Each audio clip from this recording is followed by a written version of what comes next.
স্বাগত নিউজ 24 সংবাদে। সঙ্গে আছি আমি লাইবা জান্নাত। আফগানিস্তানে ভয়াবহ ভূমিকম্পে নিহতের সংখ্যা 600 ছাড়িয়েছে, আহত হাজারেরও বেশি। দেশটির পূর্বাঞ্চলে 6 মাত্রার শক্তিশালী ভূমিকম্পে এই হতাহতের ঘটনা ঘটে। দীর্ঘ হচ্ছে ক্ষয়ক্ষতির তালিকাও, চলছে উদ্ধার তৎপরতা। এমন ভয়াবহ দুর্যোগে আন্তর্জাতিক সহায়তা চেয়েছে আফগান সরকার। স্থানীয় সময় রোববার রাতে ভয়াবহ ভূমিকম্পের মুখে পড়ে অর্থনৈতিকভাবে বিধ্বস্ত দেশ আফগানিস্তান। 6 মাত্রার শক্তিশালী ভূকম্পনে লণ্ডভণ্ড হয়ে যায় দেশটির নানগাহার ও কুনার প্রদেশ সহ বেশ কিছু অঞ্চল। এতে শত শত মানুষের প্রাণ গেছে, আহত হয়েছেন বহু মানুষ। এমন প্রাকৃতিক দুর্যোগে ধ্বংস হয়ে গেছে আফগানিস্তানের পূর্বাঞ্চলের বহু বাড়িঘর। ধ্বংসস্তূপের নিচে আটকা পড়ে আছেন শত শত মানুষ। ফলে হতাহতের সংখ্যা আরও বাড়ার আশঙ্কা করা হচ্ছে। চলছে উদ্ধার তৎপরতা, ব্যবহার করা হচ্ছে হেলিকপ্টারও। ভূমিকম্পের কেন্দ্রস্থল থেকে প্রায় 200 কিলোমিটার দূরে আফগানিস্তানের রাজধানী কাবুলেও ভূকম্পন টের পাওয়া গেছে। ভূকম্পন অনুভূত হয়েছে 400 কিলোমিটার দূরে পাকিস্তানের রাজধানী ইসলামাবাদেও। এমনকি উত্তর ভারতেও ভূকম্পন অনুভূত হয়েছে বলে জানা গেছে। এমন ভয়াবহ দুর্যোগ সামাল দিতে বিদেশি সহায়তা চেয়েছে তালেবান সরকার। এর আগে 2023 সালের 7 অক্টোবর আফগানিস্তানে 6.3 মাত্রার আরও একটি তীব্র ভূমিকম্পে 1000-এর বেশি মানুষের মৃত্যু হয়েছিল। ভৌগোলিক কারণে ভূমিকম্প প্রবণ দেশ আফগানিস্তান। আসমাতুলি, নিউজ 24। ফেব্রুয়ারিতে নির্বাচনের মাধ্যমে জনগণের ভোটাধিকার ফিরিয়ে আনাই বিএনপির মূল চ্যালেঞ্জ বলে মন্তব্য করেছেন দলটির মহাসচিব মির্জা ফখরুল ইসলাম আলমগীর। বিএনপির 47তম প্রতিষ্ঠা বার্ষিকী উপলক্ষে শহীদ রাষ্ট্রপতি জিয়াউর রহমানের সমাধিতে শ্রদ্ধা নিবেদন করে এই কথা বলেন তিনি। আরও বলেন, জনসমর্থন পেয়ে ক্ষমতায় গেলে বিএনপির রাজনৈতিক সংস্কৃতি পরিবর্তনের পাশাপাশি অর্থনৈতিকভাবে দেশকে এগিয়ে নেবে। স্বাধীনতার ঘোষক শহীদ রাষ্ট্রপতি জিয়াউর রহমানের হাতে গড়া বাংলাদেশ জাতীয়তাবাদী দল বিএনপির 47তম প্রতিষ্ঠা বার্ষিকী। সকাল থেকেই নেতাকর্মীরা দলের প্রতিষ্ঠাতার সমাধিতে শ্রদ্ধা জানাতে খণ্ড খণ্ড মিছিল নিয়ে সমবেত হন রাজধানীর শেরেবাংলা নগরের জিয়া উদ্যানে। সোমবার বেলা 11টার দিকে বিএনপি মহাসচিব মির্জা ফখরুল ইসলাম আলমগীরের নেতৃত্বে শহীদ জিয়ার সমাধিতে শ্রদ্ধা জানান নেতাকর্মীরা। তার রুহের মাগফেরাত কামনায় ফাতেহা পাঠের পাশাপাশি করেন বিশেষ মোনাজাত। পরে গণমাধ্যমের সঙ্গে কথা বলেন বিএনপি মহাসচিব। বলেন, বিএনপিকে বারবার ধ্বংস করার চেষ্টা হলেও বিপুল মানুষের সমর্থন থাকায় চক্রান্তকারীরা সফল হয়নি। বারবার চেষ্টা করা হয়েছে বিএনপিকে ধ্বংস করে ফেলবার, কিন্তু বিএনপি ফিনিশ পাখির মতো প্রতিবার এই আদর্শকে নিয়ে, জিয়াউর রহমানের আদর্শকে নিয়ে, খালেদা জিয়ার আদর্শকে নিয়ে জেগে উঠেছে। মির্জা ফখরুল বলেন, 2026 সালে একটি সুষ্ঠু ও গ্রহণযোগ্য নির্বাচন করতে সরকারকে সর্বোচ্চ সহযোগিতা করবে বিএনপি। আগামী ফেব্রুয়ারি মাসে, 26শে ফেব্রুয়ারি মাসে যে নির্বাচন অনুষ্ঠানের কথা আছে, সেই নির্বাচন অনুষ্ঠান সুষ্ঠুভাবে করার সর্বোচ্চ সহযোগিতা করা, সাহায্য করা। যে সংস্কার কমিটিগুলো, কমিশনগুলো, সেই সংস্কারে বিএনপি সর্বাত্মক সহযোগিতা করেছে। দলের জন্মদিনের সমাধিতে একে একে শ্রদ্ধা জানায় ঢাকা মহানগর উত্তর ও দক্ষিণ বিএনপি। প্রিয় নেতাকে স্মরণ করেন ছাত্রদল, স্বেচ্ছাসেবক দল, যুবদল সহ বিএনপির বিভিন্ন অঙ্গ সংগঠনের নেতাকর্মীরা। সকল ষড়যন্ত্র মোকাবেলা করে ইনশাল্লাহ বাংলাদেশের মানুষের যে 15 বছরের যে আশা আকাঙ্ক্ষা, একটি অবাধ সুষ্ঠু নিরপেক্ষ নির্বাচন, সেই নির্বাচনকে ইনশাল্লাহ আমরা সফলভাবে শেষ করব। ভোটের মাধ্যমে একটি জনগণের সরকার প্রতিষ্ঠা করতে পারলে আমরা মনে করব যে বাংলাদেশ জাতীয়তাবাদী দল বিএনপি যে আশা আকাঙ্ক্ষার প্রতিফলনের মাধ্যমে প্রতিষ্ঠা হয়েছিল, সে আশা আকাঙ্ক্ষার প্রতিফলন বাস্তবায়ন ঘটবে বলে আমরা মনে করি। নেতাকর্মীরা মনে করেন, শহীদ জিয়ার আদর্শকে ধারণ করে এগিয়ে গেলে পথ হারাবে না বিএনপি। নানা চড়াই উতরাই পেরিয়ে 48 বছরে পা দিল শহীদ রাষ্ট্রপতি জিয়াউর রহমানের প্রতিষ্ঠিত দল বিএনপি। গত 19 বছর ক্ষমতার বাইরে থাকলেও দলটির নেতারা মনে করছেন বিএনপির জনপ্রিয়তা একটুও কমেনি। তারা বলছেন, আগামী নির্বাচনে জনগণের সমর্থন নিয়ে ক্ষমতায় গেলে একটি মানবিক ও বৈষম্যহীন বাংলাদেশ গড়বে বিএনপি। সাইফুল ইসলাম, নিউজ 24, ঢাকা। এদিকে দুর্ভোগের কথা মাথায় রেখে প্রতিষ্ঠাবার্ষিকী উপলক্ষে ঢাকার বিএনপির আগামীকালের র্যালি বাতিল করা হয়েছে। এর পরিবর্তে মজা পুকুর, খাল, নালা পরিষ্কার কর্মসূচি পালন করবে ঢাকা মহানগর উত্তর দক্ষিণ। এমনটি জানিয়েছেন বিএনপির সিনিয়র যুগ্ম মহাসচিব রুহুল কবির রিজভী। পরিবর্তন নিয়ে এসেছে, বিশেষ করে ঢাকায়। আপনারা জানেন যে আগামীকাল আমাদের র্যালি ছিল, সেই র্যালির কর্মসূচিটি আমরা বাতিল করে উত্তর এবং দক্ষিণ বিএনপি আগামীকাল তারা তাদের এলাকায় যে সমস্ত খাল নর্দমা রয়েছে সেটা পরিষ্কার পরিচ্ছন্ন করার অভিযানে তারা নামবে। আমরা এটা দিয়েছি কারণ যে একটা র্যালির মধ্যে দিয়ে র্যালিটা হয়, মোটামুটি গোটা শহর স্তব্ধ হয়ে যায়, এতে মানুষের প্রচন্ড দুর্ভোগ। ৪৭ বছরে পা রাখল বাংলাদেশের অন্যতম বৃহত্তম রাজনৈতিক দল বিএনপি। গণ অভ্যুত্থান পরবর্তী বাংলাদেশের সবচেয়ে বড় রাজনৈতিক দলটির অন্যতম লক্ষ্য নির্বাচনের মাধ্যমে দেশে আবারও গণতান্ত্রিক যাত্রা শুরু করা। দলটির তৃণমূল থেকে হাইকমান্ড সবাই মনে করে দেশে চলমান রাজনৈতিক সংকটকে মোকাবেলা করে জনগণকে সাথে নিয়ে বাংলাদেশি জাতীয়তাবাদ আর বহুদলীয় গণতন্ত্রের পথেই হাঁটবে দেশ। মারুফা রহমানের প্রতিবেদনে বিস্তারিত।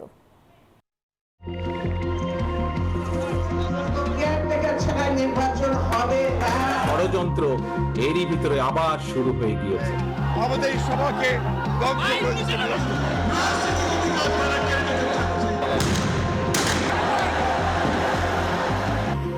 সময় বয়ে চলে। ৪৭ বছর আগে ১৯৭৮ সালের ১ সেপ্টেম্বর জন্ম নিয়েছিল বাংলাদেশ জাতীয়তাবাদী দল বিএনপির। ইতিহাসের পাতা জুড়ে যে নাম, বাংলাদেশের রাজনীতিতে যার পদচিহ্ন স্পষ্ট। বিগত দিনগুলোতে বহু ঝড় ঝাপটা পেরিয়েছে দলটি। আন্দোলন, নির্বাচন, রাষ্ট্র পরিচালনা সব ক্ষেত্রেই ছিল উত্থান পতন। জেল, জুলুম, হামলা, মামলা সবই ছিল বিগত ১৫ বছরে তৃণমূল থেকে হাইকমান্ডের নিত্যদিনের সাথী। সামনে নির্বাচন। ৫ আগস্ট গণ অভ্যুত্থান পরবর্তী বাংলাদেশে এবার সেই নির্বাচনকে ঘিরে বিএনপির সামনে রয়েছে বড় চ্যালেঞ্জ। জনগণকে সঙ্গে নিয়ে ৩১ দফায় সবার আগে বাংলাদেশকে ধারণ করে নতুন দেশ গড়ার ডাক দিয়েছে দেশের বৃহত্তম রাজনৈতিক দল। তৃণমূল বলছে, ত্যাগীদের মূল্যায়ন করলে আর দল ঐক্যবদ্ধ থাকলে তবেই আগামীর পথ হবে সহজ। আমার জেলা ব্রাহ্মণবাড়িয়া জেলা বিএনপি, তো ওখানে কমিটি হয়েছে, সেই কমিটিতেও নারী সদস্য খুবই কম, অথচ ওই আন্দোলন সংগ্রামে কিন্তু আমরাই ছিলাম। বিগত ১৫-১৬ বছর যাদেরকে আমরা আন্দোলন সংগ্রামে দেখি নাই, হঠাৎ করে তাদেরকে আমরা এরকম মিডিয়ায়ও দেখছি, রাস্তায়ও দেখছি, বিভিন্ন অফিস আদালতেও দেখছি। তবু আমি মনে করি যে বিএনপি ধানের শীষ প্রতীক যাকেই দিবে, বিএনপির সাধারণ মানুষজন মুখিয়ে আছে বিএনপিকে ভোট দেওয়ার জন্য। হাইকমান্ডের চিন্তা আরও গভীর। কৌশল, কূটনীতি আর গণসংযোগ সব দিক সামলাতে হচ্ছে সমান তালে। তবে ভেতরে ভেতরে তাদের বিশ্বাস, বিএনপি এখনো জনমানুষের দল, এখনো লাখো মানুষের হৃদয়ের স্পন্দন। বহুদলীয় গণতন্ত্র প্রাতিষ্ঠানিক রূপ দেওয়া, এটার জন্যই জন্ম বিএনপি, এবং আমার সার্বভৌমত্ব নিশ্চিত রাখা, জাতীয় ঐক্যকে সুদৃঢ় করা। বিএনপি সেই কারণেই বর্তমান সংস্কার পদ্ধতির আলোচনায় অনেক কিছু ছাড় দিয়েও দেশের বিবেচনায় রাষ্ট্রটা সঠিক পথে ফিরে আনার জন্যই বিএনপি এইটিকে চ্যালেঞ্জ নিয়ে কাজ করছে। ৪৭ বছরে এসে বিএনপির সামনে প্রশ্ন একটাই, এই দীর্ঘ সংগ্রামের পথ কি নতুন করে গণতন্ত্রের সূর্যোদয় দেখাবে, নাকি চ্যালেঞ্জের ভারেই নুয়ে পড়বে দলটির স্বপ্ন? নির্বাচনের সবচেয়ে বড় চ্যালেঞ্জ, যদিও ডক্টর ইউনূসের সদিচ্ছার অভাব নাই, সদিচ্ছা আছে বলেই উনি ইলেকশন কমিশনকে রুট ম্যাপ দিয়ে দিয়েছেন, কিন্তু এইটাকে বাধাগ্রস্ত করার জন্য নানান রকমের ফোর্সেস কাজ করছে। তারা এই যে পানিটা ঘোলা করছে, তার ফলে কিন্তু নির্বাচন বিঘ্নিত হলে দেশে কিন্তু একটা অগণতান্ত্রিক নিয়ামত নেমে আসবে। ৪৭তম প্রতিষ্ঠা বার্ষিকীতে বিএনপি শুধু অতীতকেই স্মরণ করছে না, তারুণ্যকে ধারণ করে বাংলাদেশ বিনির্মাণের বন্ধুর পথে নামার জন্য আবারও প্রস্তুতি নিচ্ছে বলে জানান নেতাকর্মীরা। তবে সময় বলবে দলটি তাদের ত্যাগের ফসল কতটা ঘরে তুলতে পারে। মারুফা রহমান, নিউজ 24, ঢাকা। বিজলি কেবলস যে কোনো স্থাপনার বৈদ্যুতিক সংযোগকে রাখে নিরাপদ। এর স্কিন কোটেড ইনসুলেশন সম্পূর্ণ ফায়ার রিটার্ডেন্ট, তাই বিজলি কেবলস নিজেই নিজেকে নেভায়। বিজলি কেবলস, নিরাপদ আজীবন। জুলাই আগস্ট গণ অভ্যুত্থানে সংঘটিত মানবতা বিরোধী অপরাধের মামলায় সাবেক প্রধানমন্ত্রী শেখ হাসিনা সহ ৩ আসামির বিরুদ্ধে ট্রাইব্যুনালের ১০ম দিনে একজন চিকিৎসক ও ২জন ফটো সাংবাদিক সাক্ষ্য দিয়েছেন।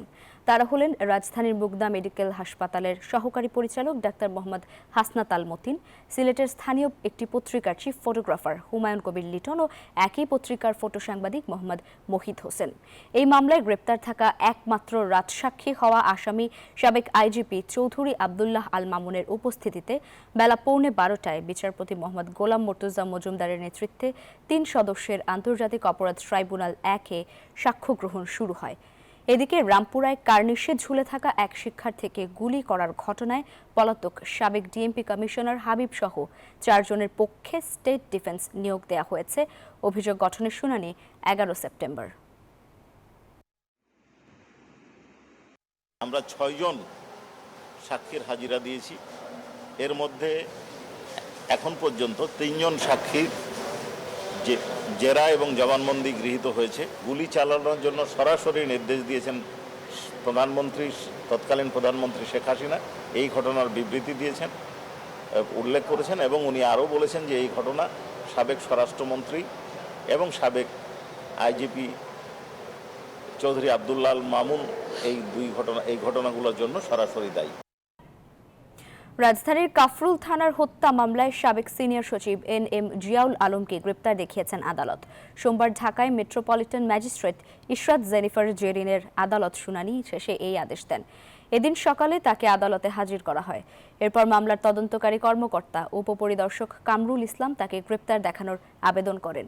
শুনানি শেষে আদালত তাকে গ্রেপ্তার দেখান। এরপর তাকে কারাগারে পাঠানো হয়। গত বছরের 19 জুলাই কাফরুল থানাধীন এলাকায় ভুক্তভোগী কিশোর মোহাম্মদ রুস্তম গুলিবিদ্ধ হন।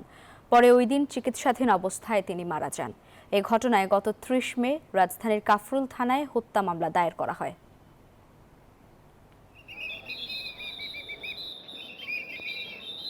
চট্টগ্রাম বিশ্ববিদ্যালয়ের শিক্ষার্থী ও এলাকাবাসীর সংঘর্ষের ঘটনায় বিশ্ববিদ্যালয় এলাকায় 144 ধারা আজ রাত 12টা পর্যন্ত বলবৎ থাকবে। এদিকে প্রশাসনের পক্ষ থেকে 21 সদস্যের সমন্বয় কমিটি গঠন করা হয়েছে বলে জানান বিশ্ববিদ্যালয় প্রক্টর। তারা ঘটনা তদন্তে নতুন কমিটি করে দেবেন বলেও জানান তিনি। এদিকে বিশ্ববিদ্যালয়ের ক্লাস পরীক্ষা আজও স্থগিত রয়েছে। পরিস্থিতি নিয়ন্ত্রণ, জনসাধারণের জীবন ও সম্পদ রক্ষা এবং শান্তি শৃঙ্খলা স্থিতিশীল রাখার লক্ষ্যে বিশ্ববিদ্যালয়ের 2 নং গেট বাজারের পূর্ব থেকে রেলগেট পর্যন্ত রাস্তার উভয় পাশে সতর্ক অবস্থান রয়েছে যৌথ বাহিনী। চট্টগ্রাম বিশ্ববিদ্যালয় এলাকায় থমথমে পরিস্থিতি বিরাজ করছে। এই সংঘর্ষের ঘটনায় জড়িতদের দ্রুত গ্রেফতারের চেষ্টা চলছে বলে জানায় পুলিশ।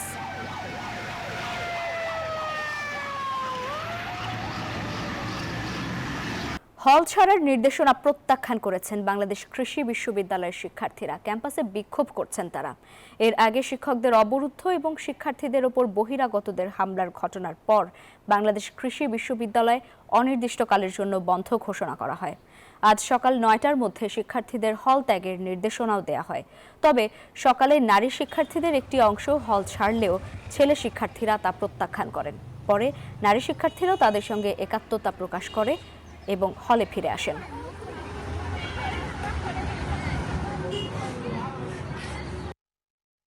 তারা অলরেডি আমাদের হল থেকে চলে যেতে বলছেন। তো প্রশাসনের সিদ্ধান্তকে আমরা কখনোই মানি না এবং আমরা মানবো না। এই প্রেক্ষিতে আমরা আজকে অবস্থান করতেছি। আমাদের কোনোভাবেই হল থেকে ছাড়াতে পারবেন। আমরা হলে অবস্থান করব যতক্ষণ পর্যন্ত আমাদের দাবিগুলো না মানা হয়। সেই প্রক্টোরিয়াল বডি আমরা একদম তাদের যে কমিটি বা প্রক্টোরিয়াল বডি সবাইকে আমরা পদত্যাগ চাই। আচরণবিধি লঙ্ঘনের পাল্টাপাল্টি অভিযোগ সত্ত্বেও প্রার্থীদের প্রচারণায় জমে উঠেছে ডাকসু নির্বাচন। সোমবার সকাল থেকে বিভিন্ন হল ও বিভাগ ঘুরে সাধারণ ভোটারদের কাছে ভোট চান প্রার্থীরা, দেন নানান প্রতিশ্রুতি।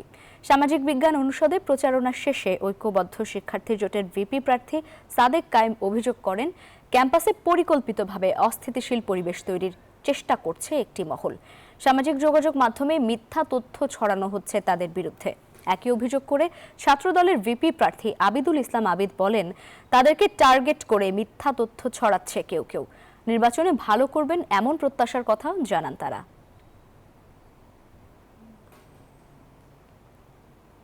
সময় পড়ে এই যে আমরা সংগঠন করছি, মানুষের ডোর টু ডোর ছেলে মেয়েদের কাছে আমরা পৌঁছাচ্ছি, এখন মনে হচ্ছে যে বিশ্ববিদ্যালয়ের আসলে ছাত্র রাজনীতি আমরা করছি। আমার বিরুদ্ধে প্রপাগান্ডা করা হচ্ছে এবং আমাদের অন্যান্য প্রার্থীদের বিরুদ্ধে প্রপাগান্ডা করা হচ্ছে, সেটাকে তারা ভিন্ন খাতে নিয়ে যাওয়ার জন্য তারা কাউন্টার এই ধরনের একটা ন্যারেটিভ তৈরি করছে। দর্শক, ঢাকা বিশ্ববিদ্যালয়ে চলছে ডাকসু নির্বাচনের জমজমাট প্রচারণা। সেখানে রয়েছেন আমাদের সহকর্মী মাজহারুল ইসলাম, সরাসরি যুক্ত হচ্ছে তার সঙ্গে। মাজহার, সকাল থেকে প্রার্থীদের প্রচারণা কেমন দেখছেন আর পরিস্থিতি কি সেখানকার?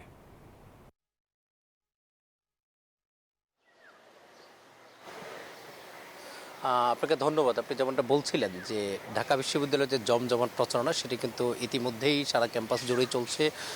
অন্যান্য দিনের মতো আজকেও প্রার্থীরা তাদের প্রচারণাও চালিয়েছেন। কিছু বিষয়ে তারা অভিযোগও করেছেন যে বিষয়গুলো বারবার ঘুরে ফিরে আসছে প্রশাসনের নিরপেক্ষতা নিয়ে। সব প্রার্থী কিন্তু প্রশাসনের নিরপেক্ষতা নিয়ে প্রশ্ন তুলেছেন। তবে যার যত অভিযোগও থাক না কেন, বিজয়ী ছিনিয়ে নিয়ে আসার জন্য কিন্তু সবাই যার যার মতো সর্বোচ্চ চেষ্টা দিয়ে সাধারণ শিক্ষার্থীদের মধ্যে তারা প্রচারণা চালাচ্ছেন এবং তারা বলছেন যে এই যে উৎসব মুখর যে আমেজটি আছে সেটি শেষ পর্যন্ত থাকবে এবং একটা অবাধ সুষ্ঠু নির্বাচন হবে। প্রশাসনকে আরও বেশি কঠোর হওয়ার দাবি জানিয়েছেন তারা।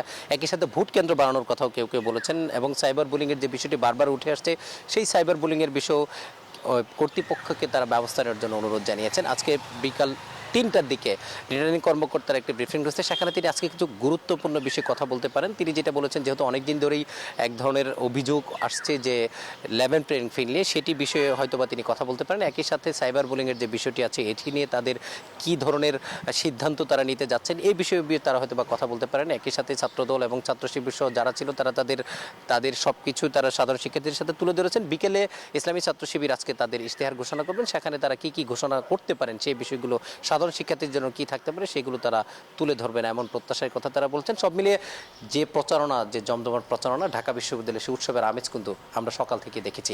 এই ছিল আমার কাছে ডাকসুর যে প্রচারণা সে সম্পর্কিত সর্বশেষ তথ্য। এদিকে জাহাঙ্গীরনগর বিশ্ববিদ্যালয় ক্যাম্পাসে চলছে কেন্দ্রীয় ছাত্র সংসদ নির্বাচনের ভোটের প্রচারণা। সকাল থেকে প্রার্থীরা ঘুরে ঘুরে ভোটারদের কাছে ভোট চাচ্ছেন। ভোটাররা বলছেন যোগ্য প্রার্থীকেই বেছে নেবেন তারা। ডাকসু নির্বাচনে মূল প্রতিদ্বন্দ্বিতা হতে পারে ছাত্রদল, ছাত্র শিবির, বৈষম্য বিরোধী ছাত্র আন্দোলন ও এনসিপি এবং বাম সংগঠন, এই 5টি প্যানেলের মধ্যে। তবে কোনো প্যানেলই এককভাবে সব পদে জয়ী হতে পারবে না বলে মনে করছেন শিক্ষার্থীরা। ডাকসুর কেন্দ্রীয় সংসদে 25টি পদের বিপরীতে লড়ছেন 179 জন। 10টি নারী হলের 150 পদের মধ্যে মাত্র 34টিতে প্রার্থিতা দাখিল হয়েছে।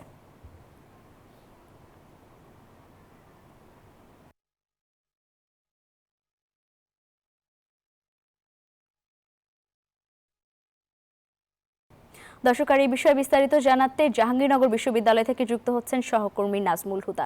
নাজমুল, প্রচারণায় ব্যস্ত নিশ্চয় শিক্ষার্থীরা, প্যানেল নির্বাচন নিয়ে কি বলছেন তারা?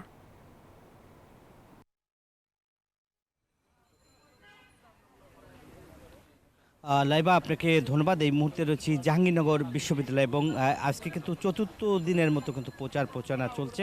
আমরা যদি একটু দেখাই যে এখনও কিন্তু যে বিভিন্ন হল এবং ডিপার্টমেন্ট, এছাড়াও কিন্তু যে অলিগলিতে কিন্তু ভোটারদের কাছে যাচ্ছে প্রার্থীরা, এবং প্রার্থীরা কিন্তু লিফলেট হাতে নিয়ে কিন্তু সেই প্রার্থীরা কিন্তু বিভিন্ন ভোটারদের কাছে যাচ্ছে এবং প্রতিশ্রুতি দিচ্ছে এবং সেখান থেকে বলা হচ্ছে যে যোগ্য প্রার্থীকেই তারা আসলে ভোট দিতে চায় অতীতে, এবং 1 বছর আগে যারা ভালো কাজ করেছিল এমন লোককেই, এমন প্রার্থীকেই তারা আসলে ভিপি এবং জিএস এবং এজিএস বানাবে। এছাড়াও কিন্তু আপনারা দেখছেন যে যোগ্য ব্যক্তিরাই আসলে এখানে যাতে কাজ করতে পারে সেরকম, যেহেতু ইউনিভার্সিটিতে আপনার সবসময় একটি গোষ্ঠী থাকে এবং নিরপেক্ষ এবং সাধারণ শিক্ষার্থীদের কথা যারা বলবে, এইরকম শিক্ষার্থীদের কথা যারা ভাববে এবং এরকম চেতনা যারা নিয়ে কাজ করবে, এদেরকেই আসলে মূলত ভোট দিতে চান এবং এই ধরনের প্রার্থীকে তারা আসলে ভোট দিতে চান। একে অপরের সঙ্গে আসলে কথা বলছেন,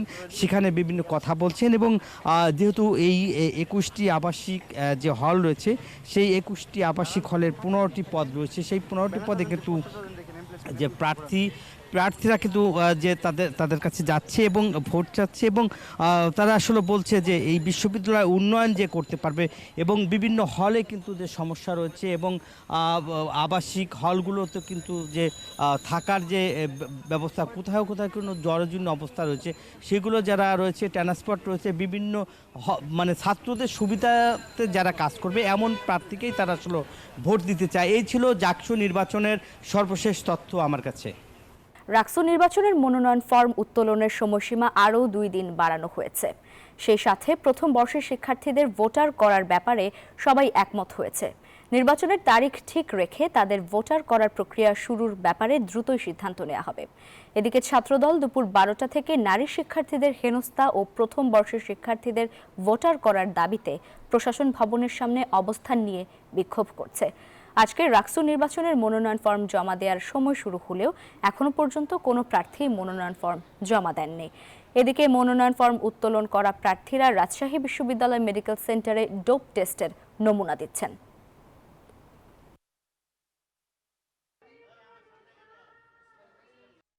আমাদের আন্দোলন ছিল তো প্রশাসনের বিপক্ষে, আপনারা শিক্ষার্থীদের বিপক্ষে গিয়ে কেন আমাদের পুরো হামলা করলেন? আপনাদের উদ্দেশ্যটা কি? কোনোভাবেই রাকসুতে কোনো অপসংস্কৃতি এখানে থাকবে না। ছাত্রদলের পক্ষ থেকে দায়িত্বশীল জায়গা থেকে আমরা রাকসুকে উচ্চমুখর এবং সুশৃঙ্খল করার দায়িত্ব ছাত্রদলের। গতকাল যেহেতু কিছু অনাকাঙ্ক্ষিত ঘটনা ঘটেছে, এই সংক্রান্ত বিষয়ে নির্বাচন কমিশন তার বিধিমালা পরিপন্থী কিছু কার্যক্রম হলেও খুব ক্ষমাসুন্দর দৃষ্টিতে এটা দেখছে যে শিক্ষার্থীদের মধ্যে কিছু ভুল বোঝাবুঝি হয়েছে, এটা যেন ভবিষ্যতে না হয়। দর্শক, রাকসু নির্বাচনের বিস্তারিত খবর জানাতে রাজশাহী বিশ্ববিদ্যালয় থেকে আমাদের সঙ্গে যুক্ত হচ্ছেন সহকর্মী মতিউর মুর্তজা। মুর্তজা, মনোনয়ন ফর্ম তোলার 2 দিন সময় আরো বাড়ানো হয়েছে, এখনো পর্যন্ত কেউ মনোনয়নপত্র জমা দিয়েছেন কিনা জানাবেন।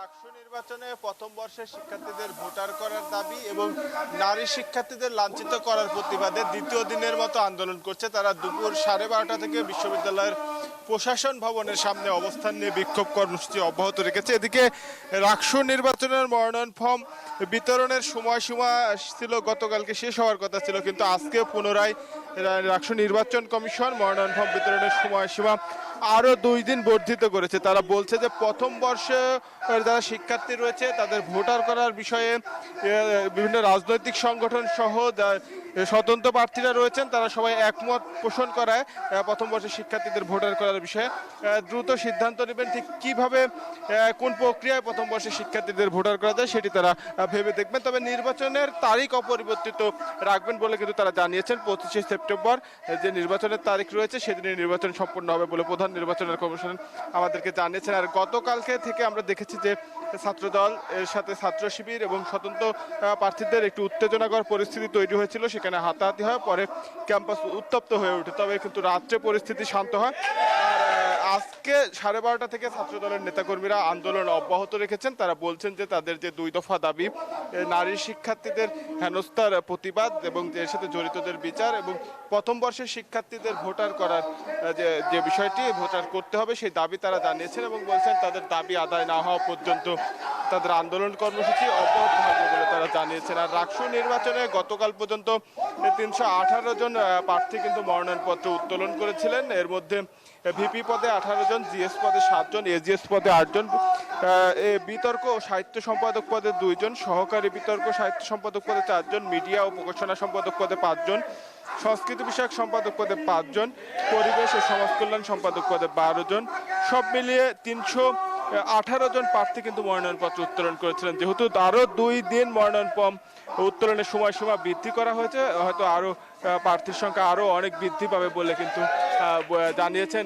শিক্ষার্থী সহ স্বতন্ত্র প্রার্থী এবং রাজনৈতিক দলের নেতাকর্মীরা। এদিকে বেশ কয়েকটি প্যানেল কিন্তু মনোনয়নপত্র উত্তোলন করেছেন। এর মধ্যে গণতান্ত্রিক ছাত্রজোট 28টি, ছাত্রদল 28টি, শিবির 31টি, ছাত্র অধিকার পরিষদ ও উত্তরণ সাহিত্য সংসদ 26টি, আধিপত্য বিরোধী ঐক্য 26টি, অপরাজয় 14টি এবং সচেতন শিক্ষার্থীরা তাদের প্যানেলে 15টি মনোনয়ন ফর্ম উত্তোলন করেছেন। এর পাশাপাশি হল সংসদ রয়েছে, সেখানেও শিক্ষার্থীরা মনোনয়নপত্র উত্তোলন করেছেন। আর আজকে সকাল থেকেই কিন্তু ডোপ টেস্ট শুরু হয়েছে। যারা প্রার্থী রয়েছেন তারা ডোপ টেস্ট করাচ্ছেন এবং ডোপ টেস্টে চূড়ান্ত হলেই কিন্তু প্রার্থী তালিকায় অন্তর্ভুক্ত হতে পারবেন বলে জানিয়েছেন। যেহেতু 2 দিন মনোনয়ন ফর্ম বিতরণের সময়সীমা বৃদ্ধি করা হয়েছে, সেহেতু রাকসুর প্রার্থীর সংখ্যা আরও বাড়বে এমনটাই কিন্তু প্রত্যাশা। মুর্তজা, ধন্যবাদ আপনাকে। ঢাকা মেডিকেলের আইসিইউতে চিকিৎসাধীন গণ অধিকার পরিষদের সভাপতি নুরুল হক নূরকে কেবিনে স্থানান্তর করা হয়েছে। সকালে ঢাকা মেডিকেলের পরিচালক ব্রিগেডিয়ার জেনারেল মোহাম্মদ আসাদুজ্জামান জানান, নূরের শারীরিক অবস্থার উন্নতি হচ্ছে, আগামী 1 সপ্তাহের মধ্যে রিলিজ দেয়া যেতে পারে। তবে শরীরের বিভিন্ন অংশের ক্ষতস্থান সেরে উঠতে 4 থেকে 6 সপ্তাহ সময় লাগবে। নাকের ভাঙা অংশ নির্দিষ্ট স্থানে থাকায় নাক স্বাভাবিক হয়ে যাবে। চিকিৎসকদের পরামর্শে স্বাভাবিক খাবার গ্রহণ করতে পারছেন নূর। এদিন নূরের শারীরিক অবস্থার খোঁজ নিতে ঢাকা মেডিকেলে আসেন নৌপরিবহন উপদেষ্টা ব্রিগেডিয়ার জেনারেল অবসরপ্রাপ্ত ডক্টর এম সাখাওয়াত হোসেন। আজকে সকালে একজন উপদেষ্টা কেবিনেও আসলে রোগীর পাশে যত অ্যাটেন্ডেন্ট ওনার সব ক্ষেত্রেই উন্নতি হচ্ছে। আপনি জানেন যে ওনার যে নাকের হাড়ে যেটা ফ্র্যাকচার হয়েছে বা ম্যাক্সিলার যে ফ্র্যাকচার হয়েছে, এটার জন্য আসলে একটু ওয়েট করতে হবে। 4 থেকে 6 সপ্তাহ সময় লাগবে।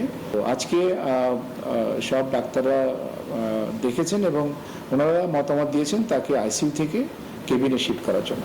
তো আমরা কিছুক্ষণের মধ্যে ওনাকে কেবিনে শিফট করে দেব। রিলিজ করার সিদ্ধান্তটা পরে হবে।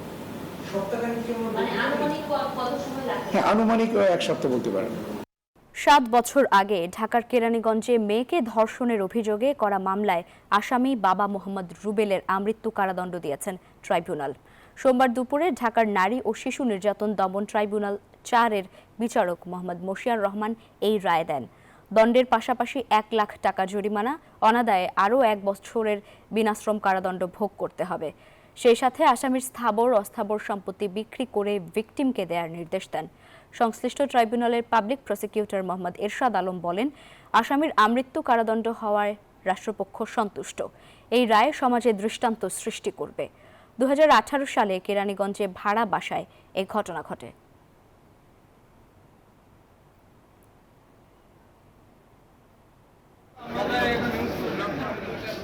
শিক্ষকদের উপস্থিতি নিশ্চিত করতে পিরোজপুরের সরকারি প্রাথমিক বিদ্যালয়গুলোতে কোটি টাকা ব্যয়ে স্থাপন করা হয় বায়োমেট্রিক হাজিরা মেশিন। 6 বছর ধরে মেশিনগুলো অকেজো। সংশ্লিষ্ট দপ্তরের দাবি, প্রকল্প বাস্তবায়নের বিভিন্ন পর্যায়ে দুর্নীতির কারণে এটি ব্যর্থ হয়েছে। গোলাম মোস্তফার তথ্য ছবিতে ডেস্ক রিপোর্ট। 2019 সালে স্লিপ প্রকল্পের আওতায় জেলার 979টি প্রাথমিক বিদ্যালয়ে শিক্ষক হাজিরা মনিটরিং এর জন্য ডিজিটাল বায়োমেট্রিক মেশিন বসানো হয়। প্রতিটি বিদ্যালয় থেকে নেওয়া হয় 25,000 টাকা। তবে এসব মেশিন কার্যকর ছিল মাত্র 1 থেকে 2 মাস। এরপর থেকে অকেজো হয়ে পড়ে আছে। কিনে আনছিলেন, কিনে এনে বায়োমেট্রিক লাগিয়েছিলেন, কিছুদিন চলার পর মেট্রিক নষ্ট হয়ে গেছে আর নষ্ট অবস্থায় আছে। বায়োমেট্রিক ডিভাইস, এই ডিভাইসটা আমরা কিছুদিন কাজ করার পরে অকেজো অবস্থায় পড়ে আছে। যারা দিয়ে গেছে তাদের কাছে আমরা বারবার যোগাযোগ করার পরও কোনো ফল আসেনি। শিক্ষকদের অভিযোগ, যন্ত্রগুলো নিম্নমানের হওয়ায় অচল হয়ে পড়েছে। প্রকল্পটি অর্থ আত্মসাতের ফাঁদ বলেও অভিযোগ তাদের।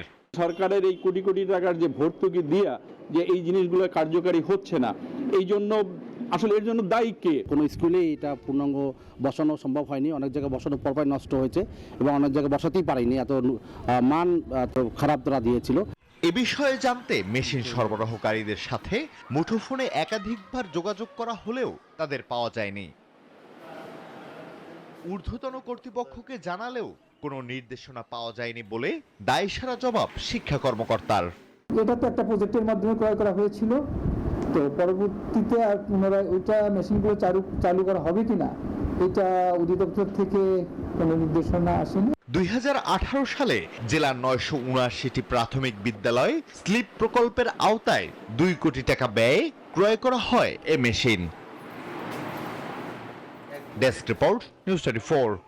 চট্টগ্রাম মহানগরীর জলাবদ্ধতা নিরসনে কাজ করছে সিটি কর্পোরেশন, চট্টগ্রাম উন্নয়ন কর্তৃপক্ষ সিডিএ ও পানি উন্নয়ন বোর্ড পাউবো। তবে প্রতিষ্ঠানগুলো ব্যর্থতার দায়ে চাপাচ্ছে একে অন্যের ঘাড়ে। আর চিড়ে চ্যাপ্টা নগরবাসী অপেক্ষায় একটু স্বস্তির। বর্জ্য অব্যবস্থাপনাকেই দায় করছেন বিশেষজ্ঞরা। জলাবদ্ধতা ভোগান্তির কারণ খোঁজার চেষ্টা করেছেন সহকর্মী আকরাম হোসেন। চলুন দেখে আসি তার প্রতিবেদনটি। চট্টগ্রাম নগরীতে মৌসুমের শেষ বর্ষণে সৃষ্টি হয় জলাবদ্ধতার, অথচ মৌসুমের প্রথম 2 দফায় বৃষ্টিতে খানিকটা স্বস্তিতেই ছিলেন নগরবাসী। কি এমন ঘটালো যে আবারও ভোগান্তির শিকার হতে হলো তাদের? জলাবদ্ধতা নিরসন প্রকল্পের অধীনে নালার গাইডওয়াল নির্মাণে এভাবে বাদ দিয়ে বাধা সৃষ্টি করার কারণে বৃষ্টি হলে জলাবদ্ধতার সৃষ্টি হচ্ছে। যেখানে প্রকল্পগুলোর কাজ সম্পূর্ণ না হওয়া এবং নালা খালে বর্জ্য ও মাটি জমে থাকার কারণে পানির প্রবাহ বাধাগ্রস্ত হচ্ছে। জলাবদ্ধতা নিরসনে চলমান প্রকল্পেও মিলছে না সুফল। কাজের ধীরগতির অভিযোগ অস্বীকার করছে সিডিএ। তাদের দাবি এটি জনবল বা দক্ষতার ঘাটতি নয়, বরং প্রকল্পের বাস্তবতা ও প্রাকৃতিক সীমাবদ্ধতা। আনস্কিল্ডের জন্য না, এটা হচ্ছে যে জায়গায় না যাওয়ার কারণে এবং টোটাল সময়টা আমি পাচ্ছি 7 মাস 6-7 মাস, এই 6-7 মাসে আমি কাজ করতে পারি, বাকি 6 মাস কিন্তু আমি কাজ করতে পারছি না, যার ফলে এই দেরিটা হচ্ছে। যে এই প্রকল্পটা আসলে খুব চ্যালেঞ্জিং একটা প্রজেক্ট। অবশ্য সিটি মেয়র দোষছেন জোয়ারের পানির চাপকে।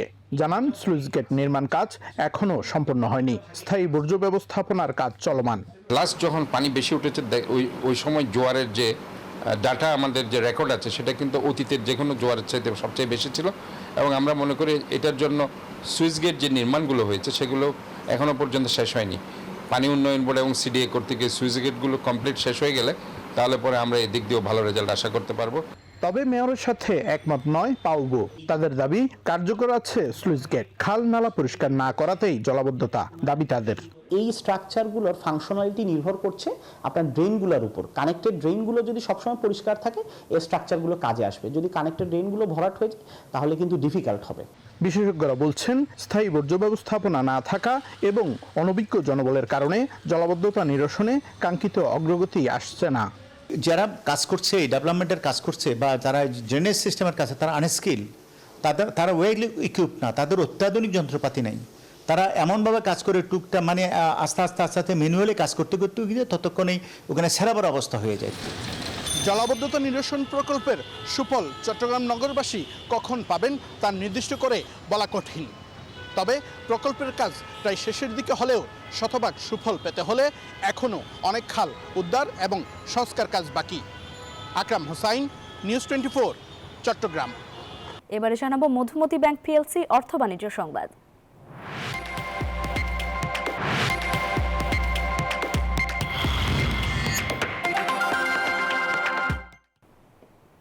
পর্যাপ্ত কয়লার যোগান থাকায় পুরো দমে চলছে রামপাল তাপ বিদ্যুৎ কেন্দ্র। জাতীয় গ্রিডের 7 ভাগের বেশি বিদ্যুৎ আসছে এই কেন্দ্র থেকে। স্থানীয় মানুষের আর্থসামাজিক উন্নয়নের পাশাপাশি পরিবেশ সুরক্ষায়ও ভূমিকা রাখছে এই প্রকল্প। প্রকল্প পরিচালক বলছেন, কয়লা সরবরাহকারী প্রতিষ্ঠানের সহযোগিতায় কেন্দ্রটির 2টি ইউনিটই বর্তমানে চালু রয়েছে। আর জ্বালানি বিশেষজ্ঞরা বলছেন, সার্বিক দিক বিবেচনায় কয়লা বিদ্যুৎ কেন্দ্রগুলো গুরুত্বপূর্ণ হয়ে উঠেছে। বাগেরহাট থেকে প্রকল্প ঘুরে এসে আরও জানাচ্ছেন সহকর্মী রিয়াদ সুমন, এবং ক্যামেরায় ছিলেন মোশাররফ হোসেন সেলিম। এখন পর্যন্ত জাতীয় গ্রিডে প্রায় 10.5 বিলিয়ন ইউনিট বিদ্যুৎ যোগান দিয়েছে রামপাল তাপ বিদ্যুৎ কেন্দ্র, যা দেশের মোট বিদ্যুতের 7 ভাগের বেশি। হিসেব বলছে চলতি বছরের জুনে কেন্দ্রটি সর্বোচ্চ উৎপাদন করেছে 676.73 মিলিয়ন ইউনিট বিদ্যুৎ। পর্যাপ্ত কয়লা সরবরাহ থাকায় কাঙ্ক্ষিত মাত্রায় বিদ্যুৎ উৎপাদন হচ্ছে এই কেন্দ্রে। বকে আটকে থাকার পরও নিরবিচ্ছিন্নভাবে কয়লা সরবরাহ করে গেছে সরবরাহকারী প্রতিষ্ঠান। ফলে পুরো সক্ষমতায় বিদ্যুৎ উৎপাদন ধরে রাখতে পেরেছে কেন্দ্রটি। এখনও মজুদ আছে পর্যাপ্ত কয়লা। আমরা 10,359 মিলিয়ন ইউনিট স্টার্টিং থেকে দিয়েছি বাংলাদেশ গ্রিডকে, that 10 billion units, and every month we are giving around 7 to 8% power to Bangladesh. Coal shortage is a thing of the past now. We are having lesser coal stock, but we have got coal stock at Chittagong. Almost 2 lakh ton is there today. শুধু বিদ্যুৎ উৎপাদনই নয়, স্থানীয় মানুষের আর্থসামাজিক উন্নয়ন এবং পরিবেশ সুরক্ষায়ও ভূমিকা রাখছে রামপাল বিদ্যুৎ কেন্দ্র। The basic items which affect, they are your carbon dioxide emission, NOx emission, sulfur oxide emission, and we have control for everything. গ্যাসের মজুদ কমে আসায় বিদ্যুৎ উৎপাদনে বেড়েছে এলএনজি নির্ভরতা, কিন্তু এলএনজির ব্যয় বেশি হওয়ায় বাড়ছে বিদ্যুৎ উৎপাদন খরচ, যেখানে সাশ্রয়ী সমাধান হতে পারে কয়লা ভিত্তিক বিদ্যুৎ কেন্দ্র, বলছেন বিশ্লেষকরা। এখন তো আমরা গ্যাস ব্যবহার করতে পারছি না সেই পরিমাণের, কারণ হচ্ছে আমাদের অতখানি গ্যাস নাই, আমাদেরকে শিল্পে দিতে হবে, গৃহস্থলীতে দিতে হবে। সো এই অবস্থায় আমাদের কয়লার উপরে সম্পূর্ণ নির্ভর করতে হচ্ছে। সো কয়লা যতখানি বিদ্যুৎ কেন্দ্র আছে 5-6 হাজার মেগাওয়াট, এটা আমাদের সম্পূর্ণ চালাতে হবে, তা না হলে সাংঘাতিক রকম লোডশেডিং হবে। বাংলাদেশ ভারত যৌথ উদ্যোগে পরিচালিত 1320 মেগাওয়াট সক্ষমতার বিদ্যুৎ কেন্দ্রটির প্রথম ইউনিটের বাণিজ্যিক উৎপাদন শুরু হয় 2022 সালের ডিসেম্বরে। 2024 সালের মার্চে শুরু হয় দ্বিতীয় ইউনিটের বাণিজ্যিক উৎপাদন। নানামুখী আলোচনা, সমালোচনা আর সংকট কাটিয়ে আজ দৃশ্যমান রামপাল বিদ্যুৎ কেন্দ্র আছে পূর্ণ উৎপাদন সক্ষমতায়, যার বিদ্যুৎ যুক্ত হচ্ছে জাতীয় গ্রিডে, অবদান রাখছে দেশের শিল্প, বাণিজ্য এবং রপ্তানি খাতে। যদিও মাঝপথে কয়লা সংকটের কারণে কমে এসেছিল এর উৎপাদন সক্ষমতা, তবে সরবরাহকারী প্রতিষ্ঠানের সহযোগিতায় আবারও ঘুরে দাঁড়িয়েছে এই বিদ্যুৎ কেন্দ্রটি। রিয়াদ সুমন, নিউজ 24, রামপাল বিদ্যুৎ কেন্দ্র, বাগেরহাট। 20 দেশের অংশগ্রহণে দেশের সর্ববৃহৎ আন্তর্জাতিক পর্যটন মেলা বাংলাদেশ আন্তর্জাতিক travel and tourism fair BTTF 2025 শুরু হচ্ছে আগামী 30 অক্টোবর। সোমবার রাজধানীর একটি হোটেলে আয়োজিত সংবাদ সম্মেলনে এই তথ্য জানায় tour operators association of Bangladesh টোয়াব। অনুষ্ঠানে বিভিন্ন অংশীদার প্রতিষ্ঠানের সঙ্গে সমঝোতার স্মারকও স্বাক্ষর করা হয়। অনুষ্ঠানে বক্তারা বলেন, এবারের মেলা আগের যে কোনো সময়ের তুলনায় আরও বড় পরিসরে আয়োজন করা হবে। এ সময় টোয়াব সভাপতি মোহাম্মদ রাফেউজ্জামান জানান, মেলার মাধ্যমে পর্যটন খাতের প্রচার প্রসার ও সম্ভাবনা তুলে ধরা হবে। পাশাপাশি দেশীয় পর্যটন বাজারকে আন্তর্জাতিক অঙ্গনে আরও শক্তিশালীভাবে উপস্থাপনের সুযোগ তৈরি হবে।